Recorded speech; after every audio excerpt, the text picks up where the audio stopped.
Sunrise TV, सच सबसे आगे। दोस्तों, मैं अब्बास हफीज हूं। जैसे जैसे बकरीद का त्यौहार आता है वैसे वैसे बहुत सारे नामचीन लोग अपने बिलों से निकल के बाहर आते हैं और सांप्रदायिकता फैलाने की उस मुहिम में जुड़ जाते हैं जिसका फायदा सीधे सीधे भारतीय जनता पार्टी को होता है। लोगों को बांटा जाता है, कुर्बानी के नाम पर सांप्रदायिकता का जहर घोला जाता है कि भाई देखो ये क्या कर रहे हैं, कैसा कर रहे हैं। समझाइश की बातें होती हैं लेकिन मकसद सिर्फ एक होता है कि कैसे ध्रुवीकरण हो सके और उस राजनीति का, ध्रुवीकरण की राजनीति का फायदा सीधे सीधे भाजपा को हो जाए। अब इसमें एक बड़ा नाम सामने आया है रजत शर्मा जी का, जो एक पत्रकार हैं और उनको पत्रकारिता करनी चाहिए ना कि राजनीति। उन्होंने अपना एक लेख लिखा है बड़ा सारा, कुर्बानी को और गौ हत्या को जोड़कर उस लेख के अंदर बहुत सारी चीजें लिखी हैं जो चिंता का विषय भी है, क्योंकि इसको भाजपा के लोगों ने एक ढाल बना के सांप्रदायिकता फैलाने का काम शुरू कर दिया। इस लेख पर भी चर्चा करेंगे। साथ के साथ तेलंगाना हाईकोर्ट ने कैसे फटकार लगाई है ट्विटर को कि सांप्रदायिकता फैलाई जा रही है आपके ट्विटर के प्लेटफॉर्म पे, आप क्या कर रहे हैं। इस्लामोफोबिया का जो उदय है वो आपके यहां पर हो रहा है। कोरोना में एक समुदाय विशेष के ऊपर आरोप लगाए जा रहे थे, बड़े भद्दे भद्दे ट्रेंड किए जा रहे थे, आप क्या कर रहे थे। इस पर भी हम तफसील में विस्तार से चर्चा करेंगे। सबसे पहले मेरी आपसे एक अपील है कि हमारे नए चैनल द एल टीवी को जरूर सब्सक्राइब कीजिए। डिस्क्रिप्शन बॉक्स में हमने लिंक डाला हुआ है, उसको क्लिक करके सब्सक्राइब कर लीजिएगा। रजत शर्मा जी ने ये जो लेख लिखा है दोस्तों, ये अपनी वेबसाइट के ऊपर लिखा है जहां वो अपने ब्लॉग्स लिखते हैं, और इसका लिंक उन्होंने ट्विटर पर ट्वीट करके भी दिया है, शेयर किया, साझा किया है। इस लेख का जो हेडिंग है इस लेख की वो है, गौ हत्या को हर हालत में रोका जाए।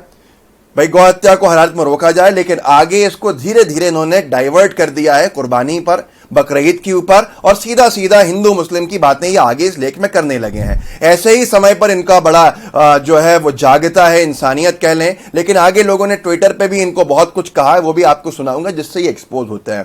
खैर, इनका जो शुरुआती नोट है उसमें लिखा है, हमारे संविधान में गाय से जुड़े कानून सिर्फ राज्य विधानमंडल ही बना सकते हैं। अभी तक 20 राज्यों में गौहत्या के खिलाफ सख्त कानून है, जबकि 8 राज्यों यानी पश्चिम बंगाल, केरल, असम, अरुणाचल प्रदेश, मिजोरम, मेघालय, नागालैंड और त्रिपुरा में गौहत्या पर पाबंदी नहीं है। इसमें अगर देखें तो प्रत्यक्ष तौर पर जो दिख रहा है वो असम है कि जहां भाजपा शासन है, और भाजपा वहां पर जब केंद्र में भी है और असम में भी है तब भी बना नहीं रही है, तो इनको वर्णन इसका जिक्र करना चाहिए पर कहीं नहीं किया है इन्होंने। लेकिन उसके साथ साथ रजत शर्मा जी आप कर्नाटका को भूल गए। कर्नाटका में भारतीय जनता पार्टी की मजबूत सरकार है, ऐसा मीडिया दिखाता है, येदियुरप्पा जी की सरकार है। वहां पर अभी तक ये दूसरा टर्म है भाजपा सरकार का, कोई भी प्रतिबंध नहीं लगाया गया है गौ हत्या के ऊपर, जबकि अभी पिछले महीने उनके मंत्री ने यह बयान दिया है कि हम सोच रहे हैं ऐसा कुछ करने का, पर अभी कुछ फाइनल नहीं हुआ है। गोवा में भाजपा की सरकार कहती है कि हम कर्नाटका से बीफ इंपोर्ट करते हैं, आपको खाने की परेशानी नहीं आएगी। ये गोवा का हाल है। गोवा के अंदर खुलेआम बिक रहा है पर कोई परेशानी नहीं है रजत शर्मा जी को या दूसरे ऐसे लोगों को जो भाजपा की तारीफें करने में कोई कमी नहीं छोड़ते। ये भाजपा को क्या वजह है जो भाजपा इस सब से रुकती है, यहां पर प्रतिबंध क्यों नहीं लगाती, ये आप सब जानते हैं, क्योंकि वोट की राजनीति है। एक नेता ने बहुत अच्छे से कहा था कि नॉर्थ ईस्ट के अंदर मम्मी है और यूपी के अंदर यम्मी है, तो ये सारी बातें भाजपा इस पर जवाब नहीं दे सकती है। खैर, आगे इन्होंने बात करी है, आज की बात शो का जिक्र किया है शुक्रवार रात को, जो आज की बात नहीं रह के सांप्रदायिकता की बात हो गई है। खैर, सांप्रदायिकता की बात में इंडिया टीवी ने खबरें दिखाई कि कैसे पुलिस ने, माफ कीजिएगा ये व्यंग के तौर पे लीजिएगा लेकिन दिल से यही बात निकलती है ऐसे लेख के बाद।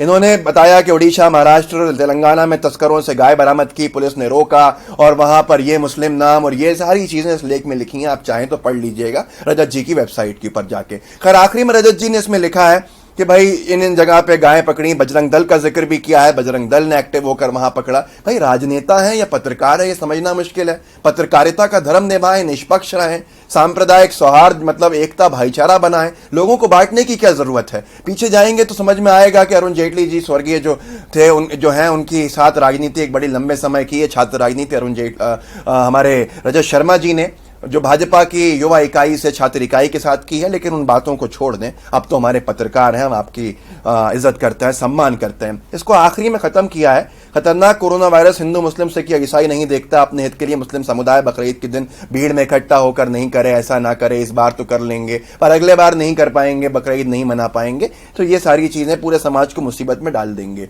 ये इन्होंने लिखा है। इसके ऊपर प्रतिक्रियाएं भी आई हैं, मैं आपको दिखाता हूं। एक जो ट्विटर यूजर ने लिखा है, गोवा बीजेपी, इनके ट्वीट के नीचे जहां इन्होंने लिंक साझा किया है। गोवा बीजेपी विधायक और विधानसभा उपाध्यक्ष माइकल लोबो ने कहा, या तो बाहर से बीफ मंगाओ या सरकारी बूचड़ खाने में गाय काटो। मैंने आपसे गोवा की बात ही करी थी। अब ये गोवा के बारे में ही बता रहे हैं कि भाजपा विधायक क्या कह रहे हैं।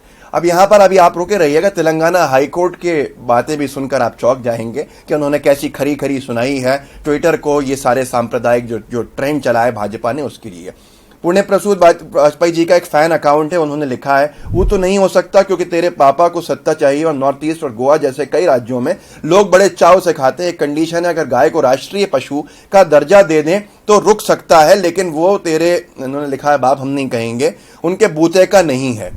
अब ये सीधे सीधे भाजपा पे सवाल है। एक ट्विटर यूजर ने तो शेयर भी किया है कि भैया पहले ये देख लो कि कौन सबसे बड़े एक्सपोर्टर हैं बीफ के, उनके नाम देख लो। Arabian exports private limited, owner का नाम है सुनील कपूर, एड्रेस है मुंबई का। MKR frozen food exports private limited, owner का नाम है मिस्टर मदन अबॉट और ये है नई दिल्ली जनपद का एड्रेस है। PML इंडस्ट्रीज प्राइवेट लिमिटेड, मालिक का नाम है मिस्टर AS बिंद्रा, चंडीगढ़ से हैं। ये सारे टॉप बीफ एक्सपोर्टर्स हैं, ऐसा इस यूजर का भी कहना है और इन्होंने अखबार का एक स्क्रीनशॉट भी लगाया है, आप भी गूगल कर लीजिए। रजत शर्मा जी के इसी ट्वीट के नीचे एक और व्यक्ति हैं, रजत चौधरी जी, इन्होंने लिखा है, इंसानों को बचाने वाला कानून तो बना लो, पहले गौ हत्या होने से बचा लेना, फिर पता नहीं तुम न्यूज वाले क्या करवा कर मानोगे इस देश का। थोड़ी तो शर्म करो न्यूज वालों, बेरोजगारी के बारे में सवाल न करके सरकार की गलत नीतियों की प्रशंसा करते हो, रात में नींद कैसे आती होगी।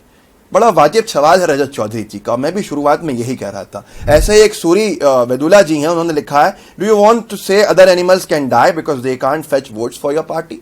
इन्होंने साफ साफ सवाल किया, मतलब दूसरे जानवर जो है वो मर सकते हैं क्योंकि वो आपकी पार्टी के लिए वोट नहीं लाते।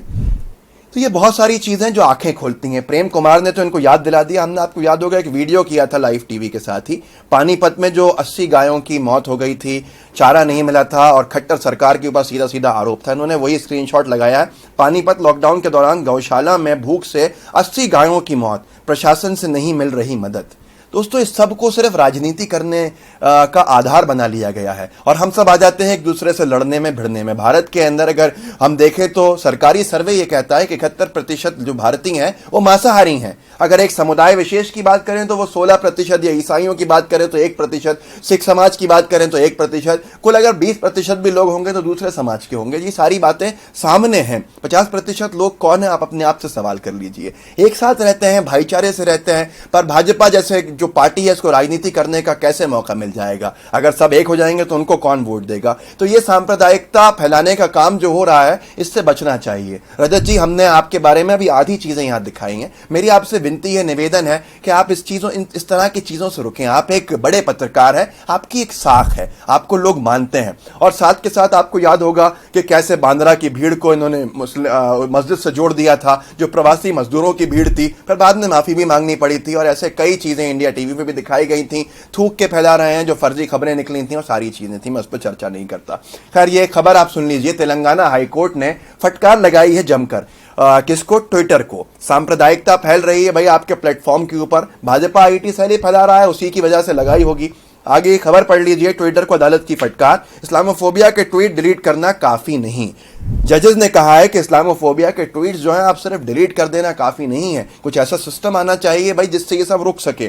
जो न्यायाधीश थे इसमें जस्टिस राघवेंद्र सिंह चौहान और जस्टिस B विजयन, इनकी खंडपीठ ने सुना था और बहुत गुस्सा भी मुझे लगता है दिखा है, क्योंकि इस तरह की खबर आई है। धर्म विशेष के खिलाफ नफरत और डर का माहौल बनाने वालों के खिलाफ अदालत ने सख्त रवैया अपनाया है। तेलंगाना हाईकोर्ट ने ट्विटर से कहा है कि ये बताएं कि जब कुछ लोग इसके प्लेटफॉर्म का इस्तेमाल कर इस्लाम के खिलाफ नफरत फैला रहे थे, वो चुप क्यों रहा? ट्विटर ने कोई कार्रवाई क्यों नहीं की? अदालत ने इस अमेरिकी कंपनी से यह भी पूछा है कि उसने पहले दिए नोटिस का जवाब क्यों नहीं दिया। पहले भी नोटिस दिया गया था कि भाई जवाब दो कि आपने क्यों इसके ऊपर क्या क्या कार्रवाई की, क्या एक्शन लिया। आगे यह भी कहा है याचिकाकर्ता ने कि भाई ट्विटर पर इस तरह के ट्रेंड किए गए जो बहुत ही आपत्तिजनक थे, जैसे कि इस्लामिक कोरोना वायरस जिहाद, हैशटैग कोरोना जिहाद, hashtag Tablighi Jamaat, hashtag Nizamuddin idiots और हैशटैग तबलीगी जमात वायरस जैसे हैशटैग्स ट्रेंड कर गए, लेकिन ट्विटर ने कोई संज्ञान नहीं लिया, जबकि भारी कंप्लेंट्स की गई। भाजपा आईटी सेल इस तरह के ट्रेंड करा रहा था, या यूं कह लें कि भाजपा के समर्थक करा रहे थे, क्योंकि भाजपा के कई प्रवक्ता प्रत्यक्ष तौर पर सीधे सीधे बोल रहे थे। लेकिन इस सब के बावजूद भी कुछ नहीं एक्शन लिया गया। इन्होंने सीधे सीधे यही सवाल किया है कि भाई इसके ऊपर जवाब दें। अब देखना है कि ट्विटर क्या जवाब देता है, क्योंकि न्यायाधीशों ने सीधा सवाल कहा है कि अगर आपने ट्वीट डिलीट भी कर दिए तो वो काफी नहीं है। ऐसा प्लेटफॉर्म पे सांप्रदायिकता का जहर क्यों घोला जा रहा था, इस पे जवाब दीजिए। आने वाले समय में बहुत परिवर्तन दिख सकता है, बहुत सारी जो चीजें हैं वो परिवर्तित होती नजर आ सकती हैं, पर अनभक्त हैं, इनको भूखा रख लीजिए, पर फिर भी ये भाजपा को वोट देंगे। आने वाला समय बताएगा। दोस्तों, सांप्रदायिकता से रुकिए। सांप्रदायिकता नस्लों को बर्बाद करता है, और हम अगले पाकिस्तान नहीं बन जाएं सांप्रदायिक होने के बाद। जो उनका हाल है, इकोनॉमी बर्बाद हो गई है, हम उस तरफ नहीं जाएं। इसलिए एकता भाईचारे के साथ रहिए। सन 47 में हिंदू मुसलमानों ने भारत में साथ रहने का संकल्प उठाया था। मुसलमानों ने पाकिस्तान जाने को मना कर दिया था साफ साफ। तो उस भरोसे को कायम रखिए। गांधी जी, नेहरू जी की सोच को कायम रखिए। सरदार पटेल, मौलाना आजाद की सोच को कायम रखिए। इसी से भारत खूबसूरत बनेगा। इस वीडियो को शेयर कीजिएगा आगे। हमारे चैनल लाइव टीवी को सब्सक्राइब कीजिए और बेल आइकन जरूर दबाइए। जय हिंद, जय भारत। लाइव टीवी, सच सबसे आगे।